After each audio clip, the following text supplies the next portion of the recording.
guys, good morning. Malamig na dito sa Georgia. Yan.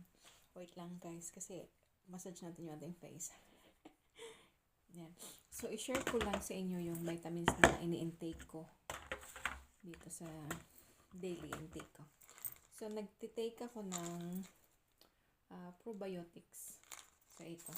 Nakaka-help to sa digestion. Yung sa mo, pupo. Yan. Okay. Then, this one, cranberry for urinary tract health naman to. Para hindi ka magkaroon ng UTI. So, ito yun. So, dalawa na yun. Then, nagtitake din ako ng vitamin C.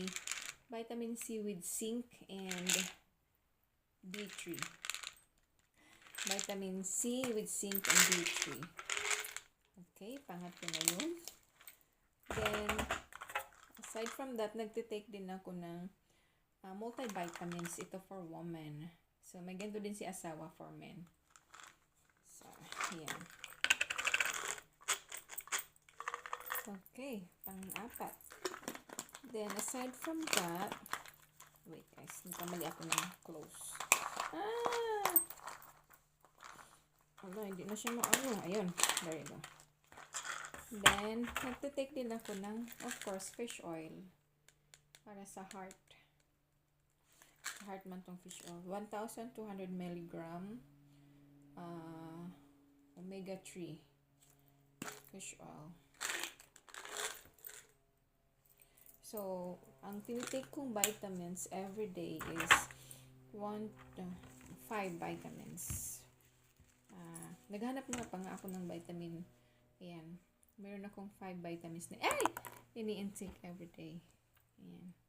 So, 1, 2, 3, 4, 5. Actually, hindi ko to na ng isang...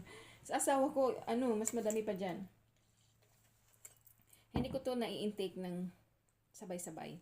I mean, yung 5 sa isang So, ini-intake. Inano ko muna yung dalawa.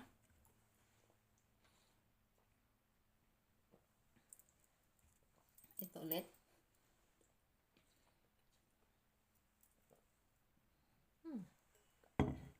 Vitamin C.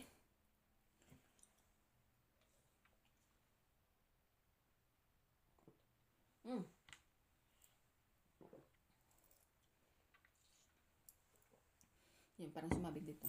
Lastly, yung vitamin fish oil.